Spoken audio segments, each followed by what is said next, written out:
Olá pessoal, estamos iniciando nossa primeira aula de máquinas elétricas. Sejam todos bem-vindos.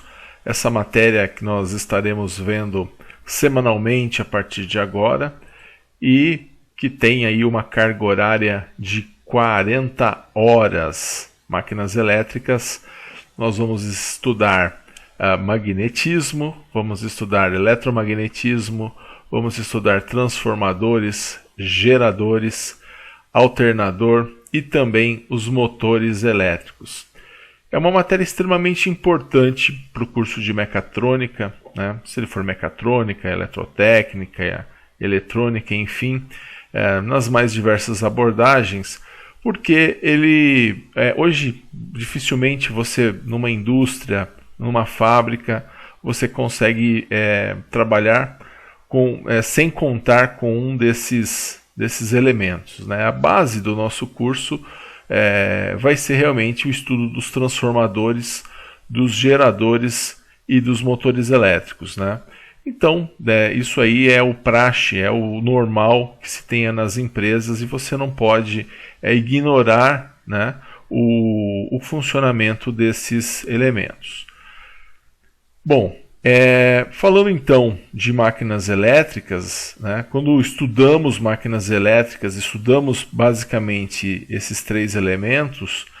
As máquinas elétricas elas vão envolver dispositivos que convertem energia mecânica em energia elétrica, ela vai envolver dispositivos que convertem energia elétrica em energia mecânica e que transformam energia elétrica utilizando a indução eletromagnética. Bom, quem são esses três dispositivos? O primeiro deles, que converte energia mecânica em energia elétrica, é o gerador, né? Você faz lá uma movimentação, né? E através dessa movimentação mecânica você consegue gerar, você consegue transformar essa energia mecânica em energia elétrica. Já quando você converte energia elétrica em energia mecânica, nós estamos falando dos motores, né? Os motores, você aplica uma tensão sobre esse motor e aí você consegue gerar energia mecânica a partir dessa energia elétrica que você gerou. E um dispositivo muito importante que nós temos é o que faz a transformação da energia elétrica, né? E ele utiliza, né, para isso um fenômeno chamado indução eletromagnética.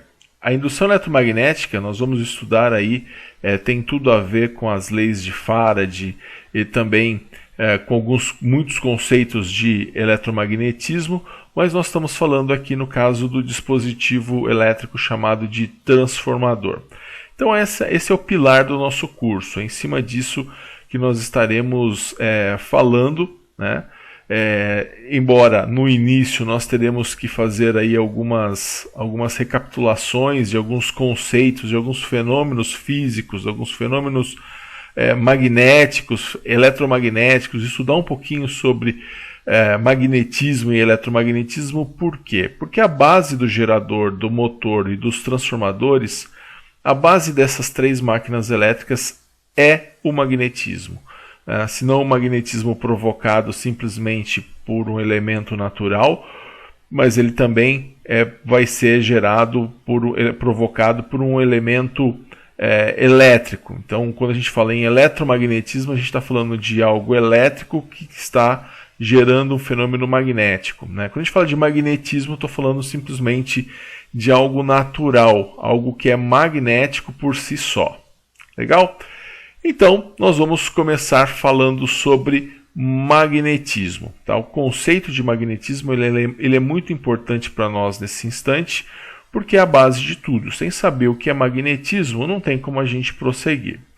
Então, tudo começa com a magnetita, né? Quem que é a magnetita? Né? É um elemento, se você pegar quimicamente, a magnetita é Fe3O4, né? 3 moléculas de ferro e 4 moléculas de oxigênio.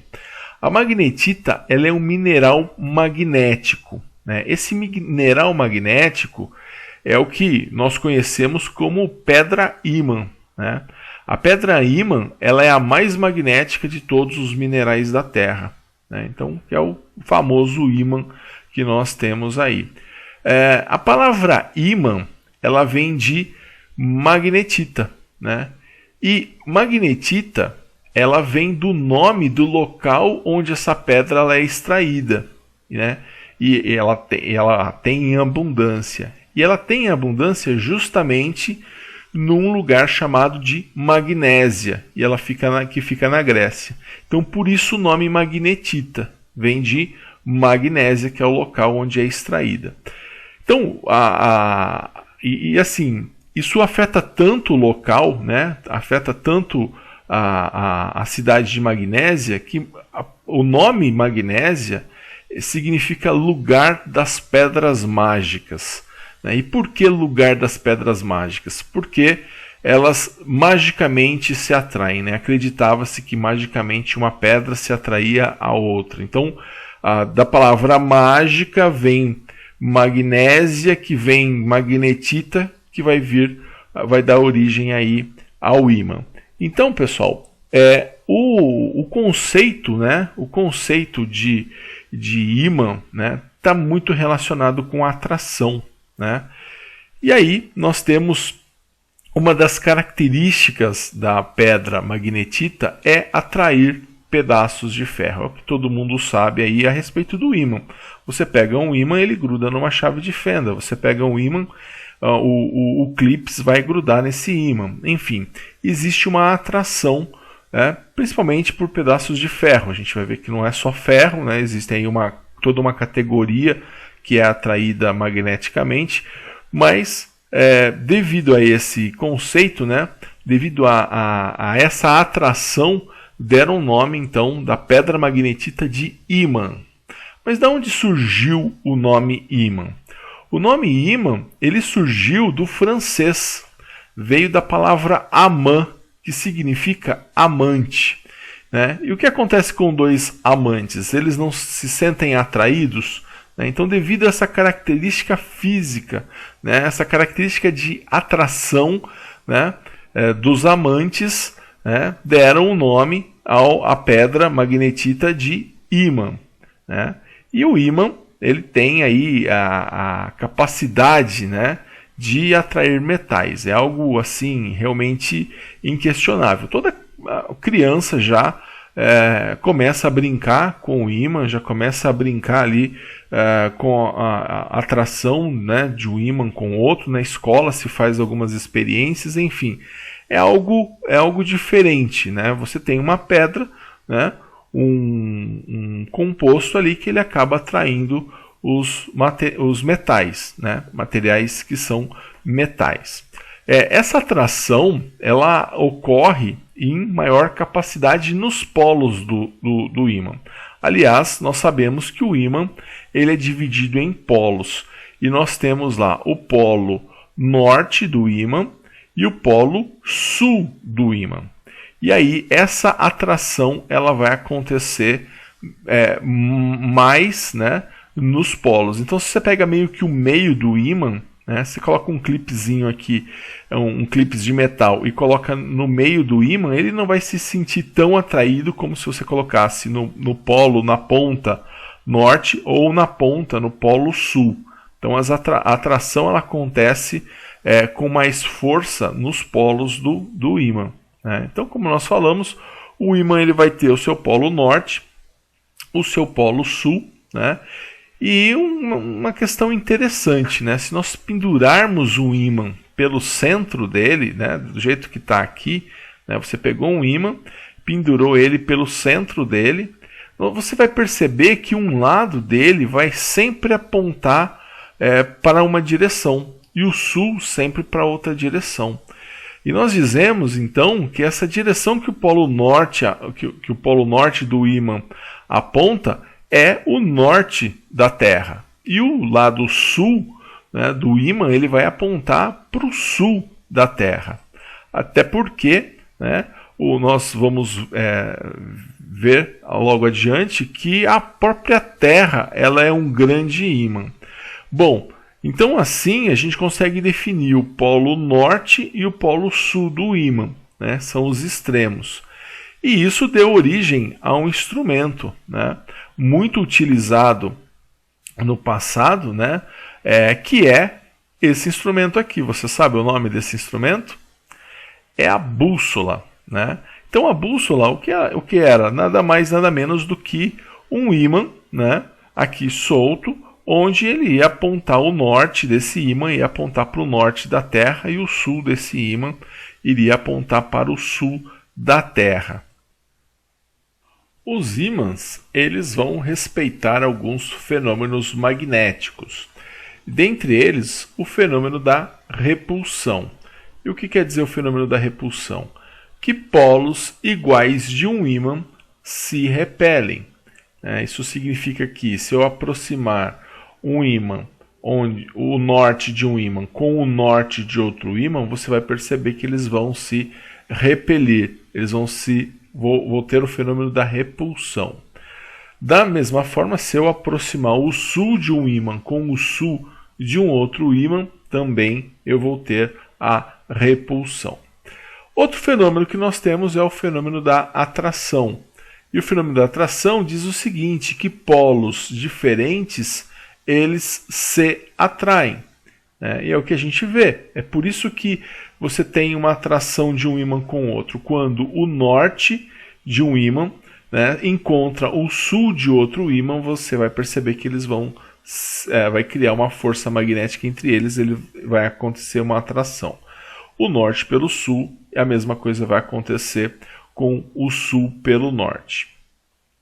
Outro fenômeno magnético, e esse fenômeno é interessante. Se você pensar assim, eu vou pegar um ímã, né? Eu tenho lá, um lado é norte, outro lado é sul. Vou cortar ele no meio e vou separar o norte do sul. Então eu vou ter só norte aqui e só sul aqui. Será que isso acontece? É o fenômeno da inseparabilidade dos polos. Isso quer dizer o seguinte, que se eu cortar um ímã em duas partes iguais, da maneira com que eu falei, que por sua vez pode ser redividida em outras tantas partes, nós vamos observar que cada uma dessas partes vai se constituir em um novo ímã, que embora menor, vai sempre ter dois polos. E aí vai ser dessa forma, tem aqui um ímã, vou cortar ele no meio, cortei ele no meio, essa parte norte ela vai ser transformada em um ímã com norte e sul. E essa parte sul ela vai ser dividida, né? Ela vai ser transformada em um ímã com norte e sul também. Então dessa forma eu não consigo separar o norte do sul, porque esse norte ele vai virar um ímã com norte e sul e esse sul vai virar um ímã com norte e sul. Se eu cortar também esses dois ímãs no meio, eu vou ter outros dois ímãs para cada lado. Então não consigo separar, eu vou ter ímãs cada vez menores, né, fisicamente, mas todos esses pedaços com norte e sul. Então não tem como você separar os polos de um ímã. Esse é o fenômeno da inseparabilidade dos polos. Então, o fenômeno da atração, né, onde os polos diferentes se atraem. O fenômeno da repulsão, né, onde polos iguais se repelem, e o fenômeno da inseparabilidade dos polos são os três grandes fenômenos magnéticos que nós temos no ímã. E falando em ímã, nós temos o grande ímã. E quem é o grande ímã? O grande ímã é o planeta Terra. Ele é um grande ímã, né? Só que tem uma questão importante, né? Nós temos o polo norte geográfico. Então, olhando aqui para o planeta, eu tenho um norte geográfico. E aqui eu preciso que você preste bem atenção no que eu vou falar. Aqui eu tenho o polo norte geográfico, ou seja, fisicamente aqui em cima, que nós chamamos de norte, né? E aqui embaixo nós temos o sul geográfico. O polo norte geográfico possui o polo sul magnético. É isso mesmo.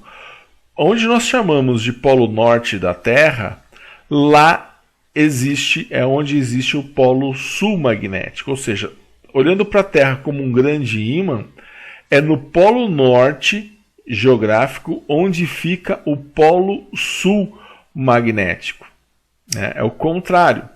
Que por sua vez, né, o polo sul geográfico, que é aqui embaixo, né, vai possuir o polo norte magnético.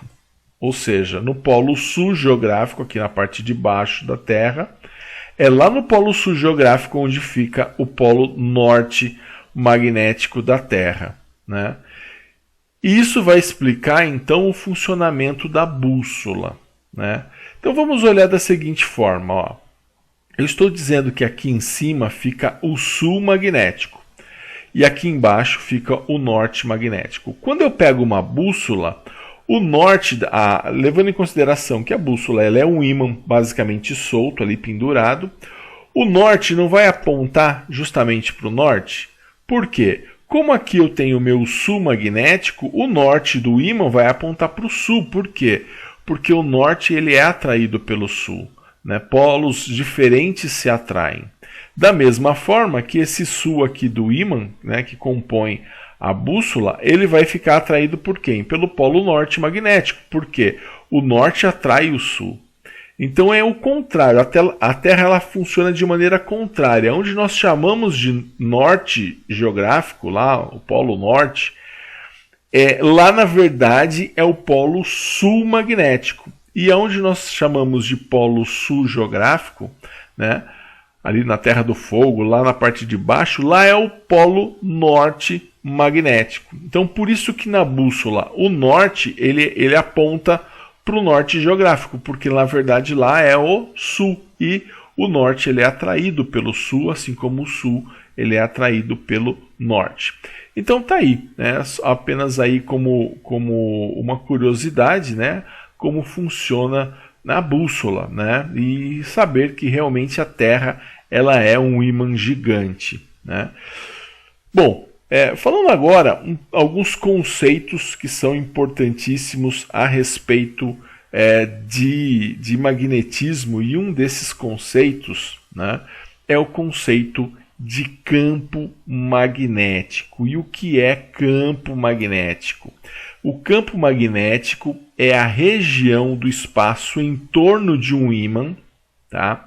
E por enquanto a gente está falando só do ímã, mas também nós vamos ver que um condutor, quando passa corrente elétrica nesse condutor, também gera um campo magnético, e é lá onde vão acontecer as interações magnéticas. Então, campo magnético é a região do espaço em torno de um ímã ou de um condutor percorrido por uma corrente elétrica, onde ocorrem interações magnéticas. Ele é representado por esse B aqui com uma setinha. Essa setinha significa que essa grandeza campo magnético ela é um vetor. Né? Nós colocamos setinhas quando nós temos vetores. E vetor é uma grandeza física que não tem somente intensidade, ela tem direção e sentido. Aí nós queremos dizer que isso é um vetor. E o campo magnético ele é um vetor porque ele tem, além da intensidade, ele tem direção e sentido. A unidade de campo magnético é Tesla, representado pela letra T maiúscula. Tesla é uma homenagem ao cientista. E aí, né, nesse campo magnético, nós temos aí essa representação das linhas de campo magnético. Né? As linhas de indução elas vão sair do polo norte e vão chegar no polo sul. Então eu tenho em volta do ímã uma região de campo magnético. E quando você coloca um metal, por exemplo, nessa região, ele vai atrair esse metal. Então essas linhas elas acontecem em volta do ímã. Né? E essas linhas elas vão provocar interações magnéticas. E aí elas vão sair do norte e vão até o sul de um ímã, ou depois nós vamos ver aí isso acontecendo com um condutor onde você vai passando uma corrente, também vai gerar um campo magnético, mas isso vai ficar para a próxima aula, certo? Então essas linhas de indução, né, que ocorrem né, no campo que vão gerar esse campo magnético, ela vai sempre do norte para o sul, nunca do sul para o norte. Existe uma experiência que nós podemos fazer, que é de colocar um ímã embaixo de uma folha e jogar a limalha de ferro moído, né, sobre esse ímã. Se a gente faz isso, a gente percebe a existência dessas linhas de indução, né? Nós vamos ter esse movimento aqui das limalhas, né? Então imagina que aqui você tem o norte, né, o sul, você colocou lá as limalhas de ferro, e você vai perceber não somente que a maior parte ela vai se concentrar nos polos, mas também que elas vão respeitar aí uma certa linha de indução, onde ela vai partir do norte para o sul, certo? Bom, ainda falando de campo magnético, né, quanto mais próxima as linhas de indução, mais intenso é o campo magnético. Então você tem aqui, por exemplo, 4 linhas de indução. Essa primeira linha aqui, que está mais próxima do ímã, ela vai ter um campo magnético mais intenso do que essa outra, né? Que vai ser mais intenso do que essa outra linha. Então, quanto mais próximo do ímã, né, o ponto mais próximo do ímã, mais intenso vai ser o campo magnético. Então, a gente não pode dizer assim, por exemplo, que um determinado ímã ele vai ter um determinado campo magnético. Vai depender do ponto onde nós pegamos esse campo magnético, né? Lembrando que o campo magnético ele vai representar as interações magnéticas desse corpo, certo? Outro detalhe, né? As linhas de indução magnética elas não se cruzam, né? Então não tem um cruzamento. Então ela sempre sai do norte, vai para o sul, né? E elas não se cruzam, elas são linhas paralelas. Bom, falando um pouquinho sobre os tipos de ímãs, né? Baseado aí no que nós estudamos sobre campo magnético, nós temos o seguinte, nós temos os ímãs naturais. Quem são os ímãs naturais, né? São aqueles ímãs que são extraídos da própria Terra, né? A magnetita, o óxido de ferro, que é o próprio ímã. Então aquilo que você naturalmente ele é um ímã. Mas eu consigo criar, e a maior parte dos ímãs são assim, que são os ímãs artificiais. Ele pode ser temporário ou ele pode ser permanente, mas quando você pega um determinado metal e submete esse metal ao contato com o ímã natural, ele vai se magnetizar, né? E esse magnetismo que é criado nesse material, ele pode ser temporário, se ele for ferro, por exemplo, ou ele pode ser permanente, se for um aço, um carbono, um níquel, um cobalto. Aí ele vai ser um ímã artificial, porque é um ímã que ele se tornou ímã porque ele estava em contato com um outro ímã que, por sua vez, ele era um ímã natural, um ímã que foi extraído da Terra. Então, pessoal, a maior parte dos ímãs são ímãs artificiais. Se você pega uma chave de fenda e passa ela no ímã, né, numa pedra ímã, ele vai se magnetizar. E aí ele vai começar a atrair os parafusos, todos os metais em si. Então você transformou um material em um ímã, né, através do contato. Então ele se tornou um ímã artificial. Outro conceito importante que nós temos em termos de magnetismo, né, é o fluxo magnético. O fluxo magnético ele é o conjunto das linhas de campo magnético que atingem perpendicularmente uma área. Então nós sabemos que o campo magnético ele sai do norte e vai para o sul, e se nesse meio tempo ele atingir uma superfície perpendicularmente, né, ou seja, ele atingiu uma superfície plana, então estou representando aqui essas linhas como o campo magnético, né, representei aqui pelo B, elas atingiram uma superfície. Essa superfície ela vai ter uma área, né? E aí a isso eu vou dar o nome de fluxo magnético. Eu vou estar conseguindo visualizar qual é como ele vai estar percorrendo um determinado material. A unidade de fluxo magnético é o Weber, também em homenagem a um físico, né?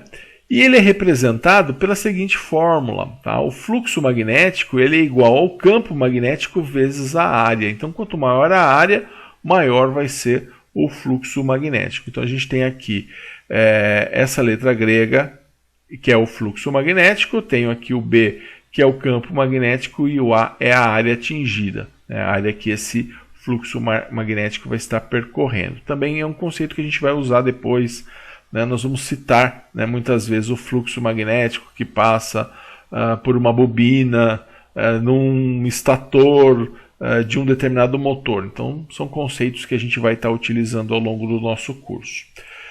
E outro conceito é a permeabilidade magnética. Tá? A permeabilidade magnética ela vai medir o quão fácil, ou seja, a facilidade que as linhas de campo vão atravessar o material. Então eu tenho aqui o fluxo magnético, é o conjunto dessas linhas que atingem perpendicularmente uma área, e eu vou ter então a permeabilidade magnética que vai verificar a facilidade com que essas linhas vão atravessar um material. Na prática, ela vai quantificar o quanto o material tem de magnetismo, quão é possível tornar esse material magnético. A unidade é Henry por metro, né? Então é H/M, né? Essa é a unidade da permeabilidade magnética. Então nós temos aí alguns valores padrão, né?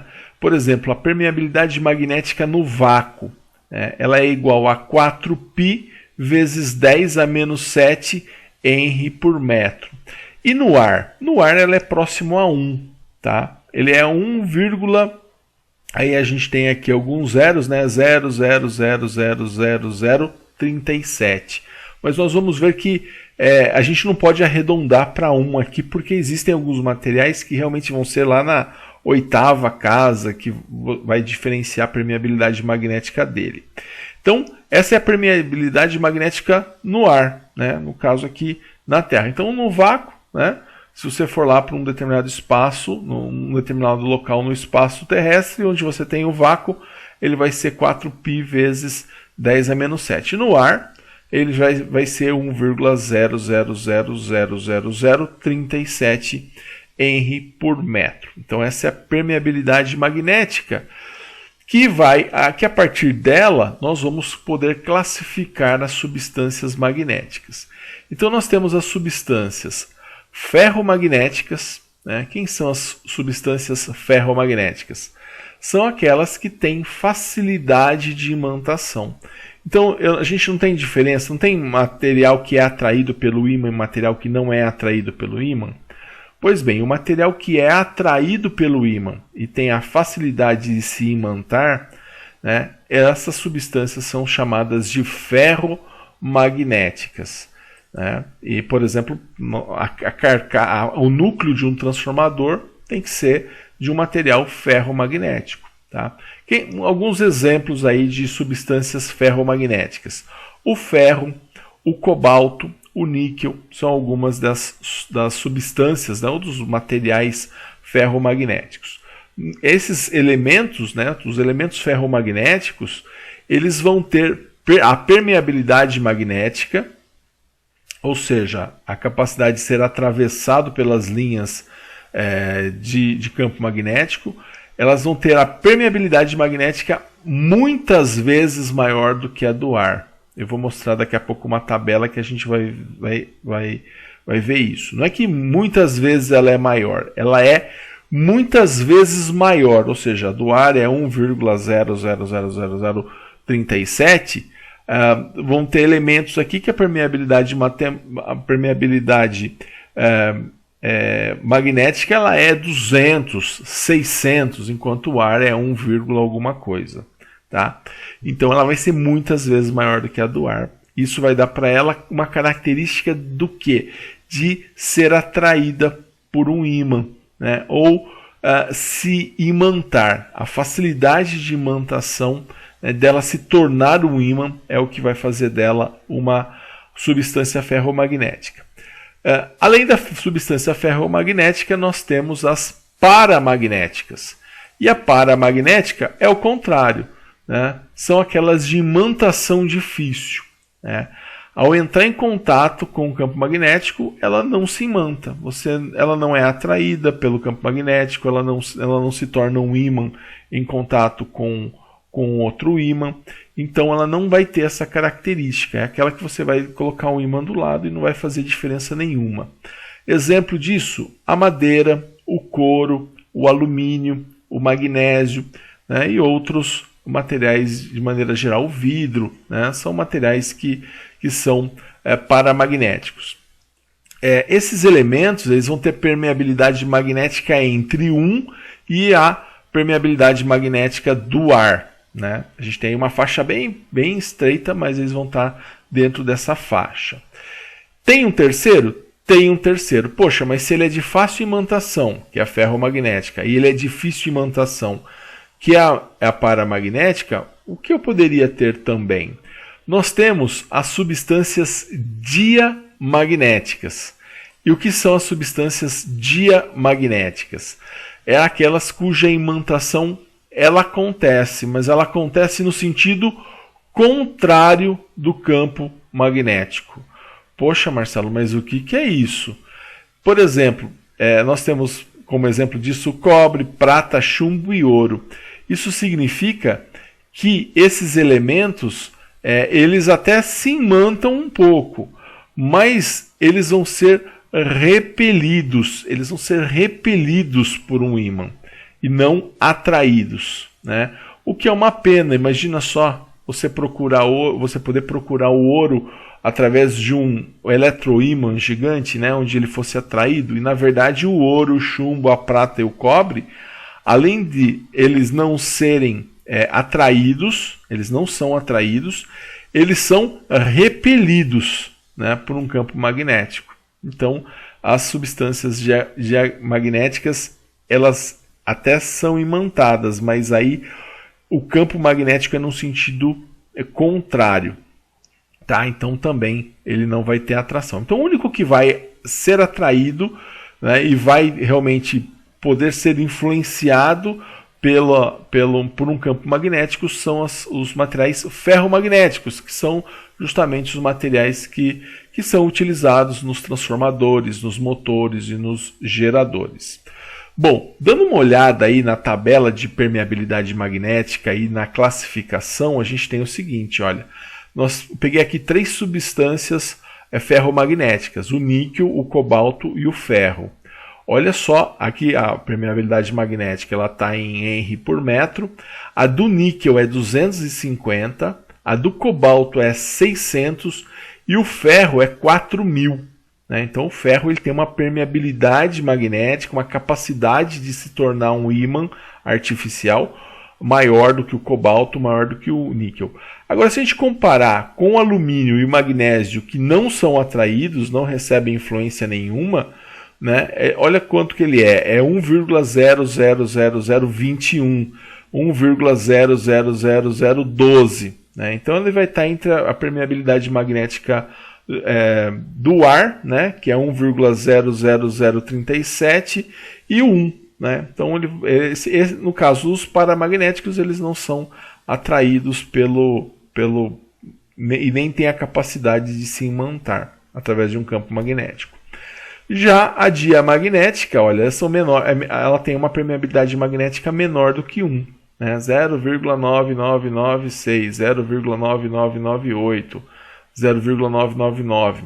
Então esses materiais não são materiais que são atraídos, pelo contrário, eles são até levemente repelidos. E esse repelido é levemente mesmo, de repente você nem percebe. Isso não significa que você vai ter uma correntinha de ouro, ou vai aproximar um ímã e ela vai se afastar. Muitas vezes você nem percebe devido ao baixo grau em que ele vai se repelir, mas essa propriedade ela vai ocorrer, certo? Então essa é a permeabilidade magnética dos materiais. Bem, e seguindo nós temos o que chamamos de ponto Curie. Ponto Curie em homenagem a Pierre Curie, um francês que viveu de 1859 a 1906, e ele descobriu o seguinte, que um ímã quando aquecido, ele perde as suas propriedades magnéticas, porque o calor ele vai provocar um desarranjo dos ímãs elementares do material. Então nós sabemos o seguinte, que um ímã ele é composto, ou um material que ele é magnetizado, ele é composto de pequenos ímãs elementares, né, que ele vai formar esse material. Então imagina pequenos ímãs que vão compor um determinado material. E quando você aquece esse material, o que acontece? Esses pequenos ímãs elementares eles vão se desarranjar, eles vão ficar todos bagunçados devido à temperatura. Então, essa temperatura, né, ela vai ser específica para cada material, né? Então, a gente vai ter, por exemplo, o ferro, ele vai ter um ponto Curie de 770 graus Celsius, o níquel de 365 graus Celsius, o cobalto de 1075 graus Celsius. Então, essa temperatura que cada material possui, que quando você atinge, você faz com que ele deixe de ser um elemento magnético, essa temperatura ela é chamada de ponto Curie. Então isso significa o seguinte, que se eu tenho uma barra de ferro e ela está imantada, se eu submeter ela a uma temperatura de 770 graus Celsius, esse material ele vai perder a sua propriedade magnética, a sua imantação. Ele vai perder isso por causa da temperatura. Legal, pessoal. E agora eu gostaria de convidá-los para fazer os exercícios para validação da sua presença, certo? Se você precisar, volta ao vídeo, reveja algumas partes, qualquer coisa também estarei à sua disposição para tirar suas dúvidas no grupo de WhatsApp, tá? Para que você possa rever aí essa aula, nossa primeira aula. Na nossa próxima aula falaremos sobre eletromagnetismo, vamos avançar aí como que através da eletricidade, né? Hoje nós focamos no aspecto do magnetismo de uma forma geral, né? E focando principalmente em gerar campo magnético utilizando um ímã, né? E amanhã não, na próxima aula, né, nós veremos como que eu posso gerar um campo magnético utilizando a eletricidade. Mas, de qualquer forma, faça os exercícios para validação da sua presença e na próxima aula nós retornaremos e continuaremos falando de máquinas elétricas. Um grande abraço a todos e bons estudos!